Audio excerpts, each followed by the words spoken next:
साथियों, ऑकस जैसे एग्रीमेंट के बाद जो भारत के लिए भी न्यूक्लियर सबमरीन्स की अटकलें बढ़ती जा रही हैं, पूरी दुनिया छोड़ो, अब भारत के अंदर ही एक दबाव सा बढ़ता जा रहा है। एक प्रकार की डिबेट सी चल रही है कि किस प्रकार भारत भी अपनी जो पूरी की पूरी सबमरीन फ्लीट है उसको केवल न्यूक्लियर फ्लीट रखे।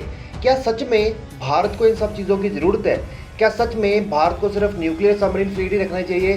क्या भारत को अपनी स्ट्रैटेजिक लोकेशन को देखते हुए ज़रूरत है कि वो मिक्स प्रकार का सिस्टम रखे, कि कुछ कन्वेंशनल सबमरीन्स रखे जिसमें डीजल हो, इलेक्ट्रिक हो, और दूसरी तरफ न्यूक्लियर सबमरीन्स रखे?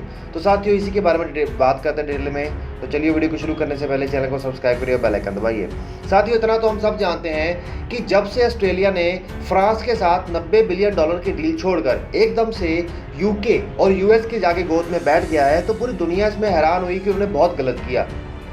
इसके चलते फ्रांस भी बहुत ज़्यादा नाराज़ हुआ। लेकिन जिस तरीके का थ्रेट ऑस्ट्रेलिया को पूरे ओपन सीज में मिल रहा है चाइना की नेवी की तरफ से, तो उसको ये डील कहीं ना कहीं वाजिब लगी कि हमें अपनी रक्षा की तरफ तो सबसे पहले देखना चाहिए। इसी के चलते भारत में भी ये डिबेट बहुत तेज़ी से लगी है कि भारत को सिर्फ और सिर्फ न्यूक्लियर सबमरीन्स ही बनानी चाहिए, जो कि कन्वेंशनल सबमरीन्स के मुकाबले ज़्यादा कैपेबल होती हैं और ज़्यादा स्टेल्थियर होते हैं और जिसे डिटेक्ट करना बहुत ज़्यादा मुश्किल होता है। तो जिस प्रकार ऑस्ट्रेलिया ने हाथ मिलाए, लेकिन अगर हम भारत जैसे देश की बात करें, ऑस्ट्रेलिया पहली बात तो पूरा का पूरा सदर्न हेमिस्फीयर में होने के कारण चाइना से काफ़ी दूर हो जाता है, तो उसको ज़रूरत है कि वो अपने चारों तरफ अपने आप को प्रोटेक्ट करने के लिए एक प्रकार का एक इकोनॉमिकल सिस्टम को समझते हुए न्यूक्लियर सबमरीन रखे। लेकिन भारत की जो स्ट्रेटेजिक लोकेशन है वो हिंद महासागर का पूरा कंट्रोल एरिया कहीं ना कहीं मलक्का स्ट्रेट से लेकर दूसरी तरफ पूरा भारत के कंट्रोल में ही आता है।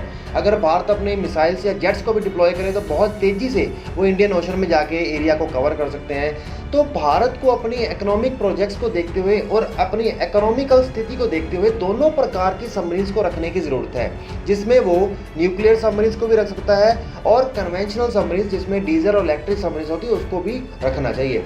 इसी के चलते भारत ने एक प्रोजेक्ट निकाला 6 न्यूक्लियर सबमरीन्स का कलवेरी क्लास के अंदर।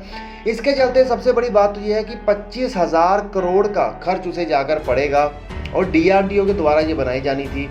अगर हम उसको बिल्डिंग सेंटर की बात करें, केवल उसका ही 50,000 करोड़ का खर्च था। तो भारत की इकोनॉमिकल स्थिति को देखते हुए और उन सब चीज़ों को देखते हुए भारत को दोनों प्रकार की सबमरीन्स को बनाने की जरूरत है। इंडियन नेवी ने प्लान निकाला है कि हमारे पास कम से कम 24 न्यूक्लियर या फिर कुल मिलाकर 24 सबमरीन्स होनी चाहिए, जिसके अंदर ये वाली कलावरी न्यूक्लियर क्लास की 6 सबमरीन्स, उसके अंदर दूसरी सबमरीन्स होंगी कन्वेंशनल सबमरीन्स जो प्रोजेक्ट 75 के अंदर बनेगी, और उसके अलावा और भी 6 न्यूक्लियर सबमरीन्स का टेंडर निकाले जाने की बात चल रही है, जो कि cabinet committee on security affairs के पास ऑलरेडी पड़ा है।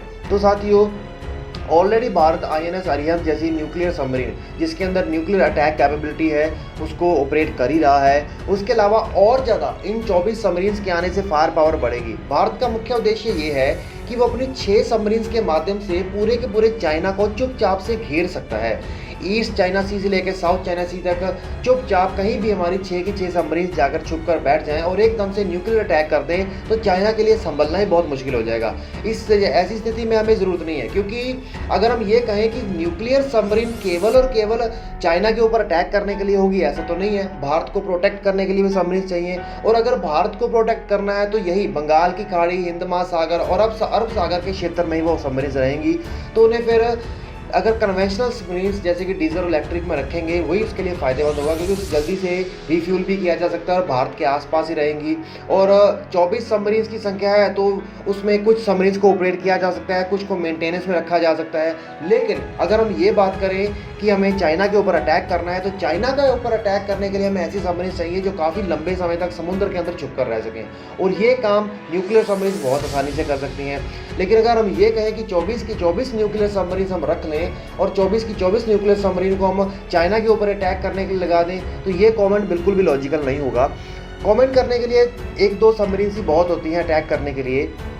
तो अब ये पूरे के पूरे चाइना के उस रीजन को घेर सकती हैं जहां पर अगर ये मिसाइल्स लगातार हर सबमरीन के अंदर से 4 न्यूक्लियर अटैक बैलिस्टिक मिसाइल्स भी छोड़े, तो हम ये कह सकते हैं पूरे के पूरे ईस्ट चाइना को, जो मेन लैंड चाइना है, जो उस वक्त एरिया है, उसको पूरे तरीके से तबाह कर सकता है। तो साथियों, आप लोग नीचे कमेंट कर बताइए आपको क्या लगता है कि सच में कि हमें तो अटैक करने के रोल्स प्ले करने के लिए 6 से ज़्यादा सबमरीन की जरूरत भी नहीं है, और बाद में जब इकोनॉमिकली भारत और ज़्यादा मजबूत हो जाएगा तो हम और ज़्यादा न्यूक्लियर सबमरीन देश के अंदर ही बना लेंगे, इससे और ज़्यादा पावर बढ़ेगी। तो ये चीज़ों को मैनेज करने वाली बात है।